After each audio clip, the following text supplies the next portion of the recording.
Hello അസ്സലാമു അലൈക്കും welcome back. അപ്പോൾ ഇന്നിതാ ഒരു കുക്കിംഗ് വീഡിയോ ഒന്നും ആയിട്ടല്ല, ഇതേപോലത്തെ കരി പിടിച്ച പാത്രങ്ങളൊക്കെ നമുക്ക് ഉണ്ടാവും, ചില വീടുകളിലെങ്കിലും ഉണ്ടാവും. സോ അങ്ങനത്തെ പാത്രങ്ങൾ നമുക്ക് പെട്ടെന്ന് ക്ലീൻ ചെയ്തെടുക്കുക എന്ന് പറയുന്നത് ഭയങ്കര ബുദ്ധിമുട്ടുള്ള ഒരു പരിപാടിയാണ്. സോ ഈ ഒരു പാത്രം ഉണ്ടല്ലോ ഇങ്ങനെ ഇതായിട്ട് ഏകദേശം ഒരു 3-4 മാസം ആയിട്ടുണ്ട് കേട്ടോ. പിന്നെ ഞാൻ അത് നമുക്ക് നോക്കിയിട്ട് തന്നെയല്ല, പിന്നെ ഇന്നലെയാണ് കേട്ടോ ഇതേപോലത്തെ പാത്രങ്ങളൊക്കെ ഒന്ന് ക്ലീൻ ചെയ്യേണ്ട ഒരു വീഡിയോ കണ്ടത്. അപ്പോൾ എന്തായാലും ഒന്ന് ട്രൈ ചെയ്ത് നോക്കാം, ഒരു വീഡിയോ എടുക്കാമെന്ന് വിചാരിച്ചു കേട്ടോ. അപ്പൊ അധികം മെനക്കെടൊന്നുമില്ല, എളുപ്പത്തിൽ തന്നെ നമുക്ക് റെഡിയാക്കി എടുക്കാം കേട്ടോ ഈ ഒരു പാത്രം. അപ്പൊ ഇതാ നമുക്ക് ആദ്യം തന്നെ ഇത് തിറച്ചൊന്ന് വെള്ളം പിടിച്ചു വെക്കാം കേട്ടോ.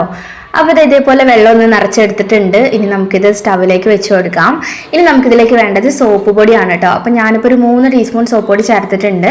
അപ്പോൾ നിങ്ങൾ സോപ്പ് പൊടി എടുക്കുമ്പോൾ എത്രത്തോളം ഈ ഒരു പാത്രത്തിൽ ഇങ്ങനെ കരി പിടിച്ചിട്ടുണ്ട് അതിനനുസരിച്ച് എടുക്കാം. നല്ലോണം കൂടുതലൊക്കെ കൈ പിടിച്ചിട്ടുണ്ട് എന്നുണ്ടെങ്കിൽ ഒരു 3-4 ടീസ്പൂൺ സോപ്പ് പൊടി ചേർത്ത് കൊടുത്താൽ മതി കേട്ടോ. എന്നിട്ട് ഇതാ നല്ലോണം അങ്ങോട്ട് തിളപ്പിച്ചെടുക്കാം. ഇങ്ങനെ തിളച്ച് കിട്ടുന്ന സമയം കൊണ്ടൊക്കെ നമ്മൾ ഈ ഒരു ചട്ടം കൊണ്ട് ഇതേപോലെ നല്ലോണം അങ്ങോട്ട് ഇളക്കിയെടുക്കാം. അപ്പം തന്നെ ആ ഒരു കരിയൊക്കെ നമ്മുടെ ഈ ഒരു സോപ്പ് പൊടിയിൽ വരുന്നുണ്ടാവും. കാരണം നമ്മൾ ആദ്യം വെള്ളം എടുത്തപ്പോൾ നല്ല ക്ലീൻ ആയിട്ടുള്ള വെള്ളമായിരുന്നു. ഇപ്പം കണ്ടില്ല, ആ ഒരു വെള്ളത്തിൻ്റെ കളറൊക്കെ മാറിയിട്ടുണ്ട്. അതായത് ആ ഒരു കരിയൊക്കെ ഇങ്ങനെ ഇളകി വരുന്നുണ്ട് കേട്ടോ. പിന്നെ ഇതേപോലെ വെള്ളം വെച്ചിട്ട് നമ്മൾ വെറുതെ ഇരുന്ന് കഴിഞ്ഞാൽ കരി പോവില്ല. നല്ലോണം ചട്ടങ്ങ് വെച്ചിട്ട് നല്ലോണം അങ്ങോട്ട് ഇളക്കി കൊടുക്കണം കേട്ടോ. നന്നായിട്ട് ഇളക്കി കൊടുക്കാം. അപ്പോഴാണ് ആ ഒരു കരി എന്താ പറയുക, നമ്മളിങ്ങനെ ചായൻ്റെ ഒക്കെ ആണെന്നുണ്ടെങ്കിൽ അതൊക്കെ ഇങ്ങനെ അടുക്ക് പിടിച്ചതൊക്കെ ഇങ്ങനെ ഇതേപോലെ ഒന്ന് ഇളക്കി വരുള്ളൂ കേട്ടോ. അപ്പം നല്ലോണം ഇളക്കി കൊടുക്കണം. അപ്പോൾ ഒരു 10-15 മിനിറ്റ് നമ്മൾ ഇതേപോലെ ഒന്ന് അടുപ്പത്ത് വെച്ച് കൊടുത്താൽ മതി കേട്ടോ. ഇടയ്ക്ക് ഈ ഒരു മേൽഭാഗത്തേക്ക് കണ്ടില്ലേ, അവിടേക്ക് ഈ ഒരു സോപ്പ് വെള്ളം ഇതേപോലെ കുറച്ച് ആക്കി കൊടുക്കാം. എന്നിട്ട് ഇതേപോലെ കയ്യിലോണ്ട് നല്ലോണം ഇങ്ങനെ ഇളക്കി കൊടുത്താൽ മതി. അപ്പം ഞാനൊരു 10 മിനിറ്റ് ഒക്കെ നല്ലോണം തിളപ്പിച്ചിട്ട് ആ ഒരു വെള്ളം കുറച്ച് ഇങ്ങോട്ട് കളഞ്ഞിട്ടുണ്ടായിരുന്നു. അടിയിൽ കുറച്ച് വെള്ളം വെച്ചിട്ട് ആ ഒരു വെള്ളം ഇതേപോലെ മേലേക്ക് ആക്കിയിട്ട് നല്ലോണം ഇങ്ങോട്ട് ഉരതി കൊടുക്കുകയാണ് കേട്ടോ. മേൽഭാഗത്തൊക്കെ ആയിട്ടുണ്ടാവും.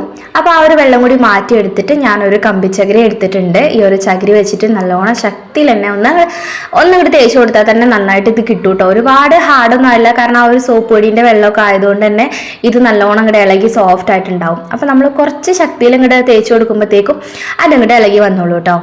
ഇപ്പം ഇതാ ഏകദേശം മേൽഭാഗത്തേക്ക് പോയിട്ടുണ്ട്. ഇനി ഞാനിതിലേക്ക് കുറച്ച് നമ്മുടെ വെണ്ണൂറാണ് കേട്ടോ എടുത്തിട്ടുള്ളത്. ചാരം നമ്മുടെ ഇതേപോലത്തെ പാത്രങ്ങളൊക്കെ വെളുക്കാനൊക്കെ അടിപൊളിയാണ് കേട്ടോ.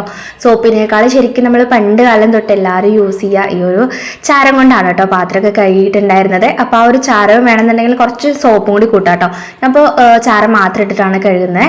പിന്നെ ഇതാ പുറത്തും കൂടി ഉണ്ടായിരുന്നു കേട്ടോ. പുറത്ത് ഞാൻ പിന്നെ ഇതാ ഒന്ന് നല്ലോണം ഉരച്ചെടുത്തിട്ടുണ്ടായിരുന്നു. അപ്പോൾ ഇതാ നമ്മുടെ ചാരമൊക്കെ ഇട്ടിട്ട് നല്ലോണം തേച്ച് ഉരച്ചിട്ടുണ്ട്. ഇപ്പം നമ്മുടെ പാത്രം ഏകദേശമൊക്കെ റെഡി ആയിട്ടുണ്ട്.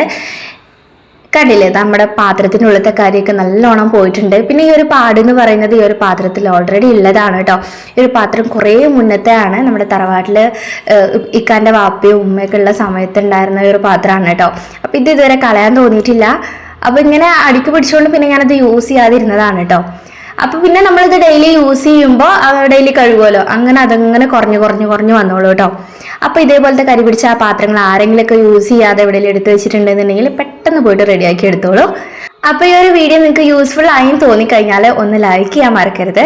അതുപോലെ തന്നെ നിങ്ങളെ ഫ്രണ്ട്സിനും ഫാമിലിക്കും ഒന്ന് ഷെയർ ചെയ്ത് കൊടുക്കാം. സബ്സ്ക്രൈബ് ചെയ്യാതെ ആരെങ്കിലും കാണുന്നുണ്ടെങ്കിൽ ജസ്റ്റ് ഒന്ന് സബ്സ്ക്രൈബ് ചെയ്ത് സപ്പോർട്ട് ചെയ്യാനും മറക്കരുത് കേട്ടോ. അപ്പോൾ നെക്സ്റ്റ് നല്ല അടിപൊളി വീഡിയോസൊക്കെ ആയിട്ട് വീണ്ടും കാണാം ഇൻഷാല്ലാ. Thanks for watching.